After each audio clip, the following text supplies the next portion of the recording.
28 seconds ago, the Chains of Harrow update 21.1 went live. I cannot believe it's been 20 days since the Chains of Harrow update itself, update 21, came out. Of course, for those PC players, 21.0.5 is currently in cert, and there's a bunch of stuff about that in the forums. Link will be in the description below. As will the link for update 21.1, because there's a lot of new stuff. There's actually 2 new weapons and a really nice looking Syandana, which are of course all obtainable from the collection. But let's start with the Polearm. This thing, I cannot find anywhere if there is in fact a new stance to go with it, but it's pretty low on the, actually fairly high on the slash. Slow attack speed, fairly nice damage, no status whatsoever. This is a crit based weapon coming in at 24% crit chance, and its research is in the Tenno Lab. Does look like its research is cryotic heavy. Of course, the numbers that it shows here will differ depending on clans. I am a mountain clan. Moon clan will cost even more than this. Ghosts and shadow clans will be less than this. But it does look like it's cryotic heavy, plastides heavy as well. That's a lot of ferrite. And of course, like most research in here, it will take 3 days once it's finished collecting the resources before you can actually get a hold of it. Then of course there is the new secondary. Zakti? Yeah, these have all kind of got weird names. This doesn't look bad. It's definitely a weird weapon. Have we had a gas weapon? I think there's maybe 3 in total, and I'm not going to try naming them, because you've got the throwy one, that's a secondary, the rifle, which the turret, I do believe, and I'm pretty sure we've got a melee that does gas damage as well. Could be toxin, I could be getting that wrong. So it's going to be interesting to see how this works with gas damage as a secondary. Mastery rank 6 requirement, and this is also inside of the Tenno Lab, which of course looks like it's going to be really expensive on the Rubido and the Oxium. 60,000 Oxium is a lot, but again, the stats of these differs depending on what your clan is. Then of course there is the Mozi Syandana, which the first thing I look at with new Syandanas is how it attaches, and this attaches really nicely, and it's basically ribbons that come off it with little things on it that mean they're not bland all the way down. If those weren't there, I think this would look a lot worse than it does. And I will admit, and the same thing went for the Oberon Prime Access one, I've never really been a fan of the long Syandanas, which is why I was in 2 minds over picking up this to begin with, because it was a long one, but it attaches really nicely to the back of frames and blends really well. And this new one does similar things because it's ribbons that come off it. It's not a huge amount that it touches the floor, and that blends really well into the frame itself.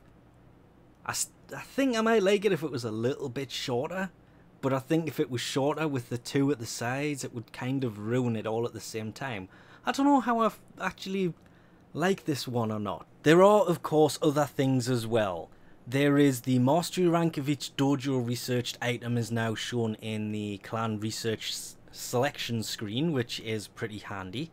My favourite out of all of the fixes has got to be, it said they've fixed it, so instead of it saying 20% status, it now says 30%, because in update 21, all that time ago, the Serato had its status chance increased from 25% to 30% for melee hits and projectiles, obviously when you throw it.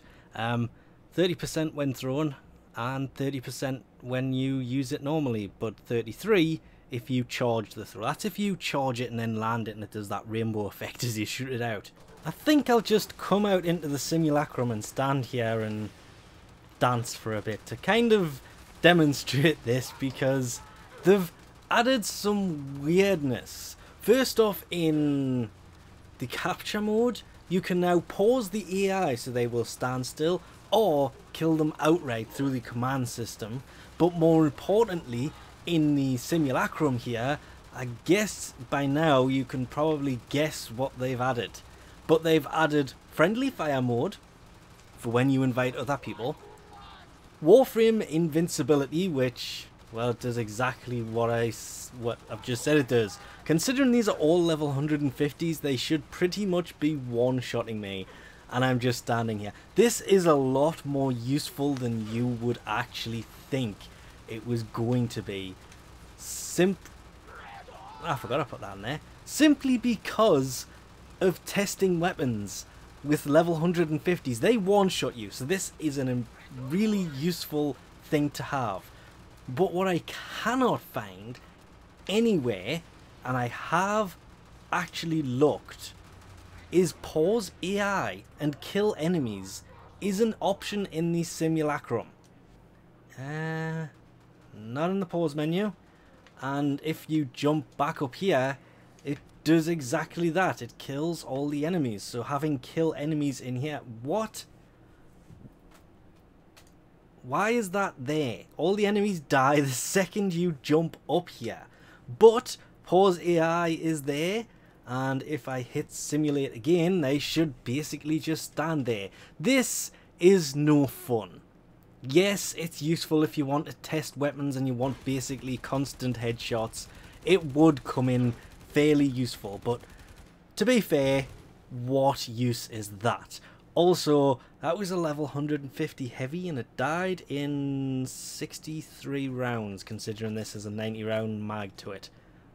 I may have over-modded my Zenith. Now, this overhaul of the system has been needed for a long time. And again, I've jumped up here and everybody has just fell over dead.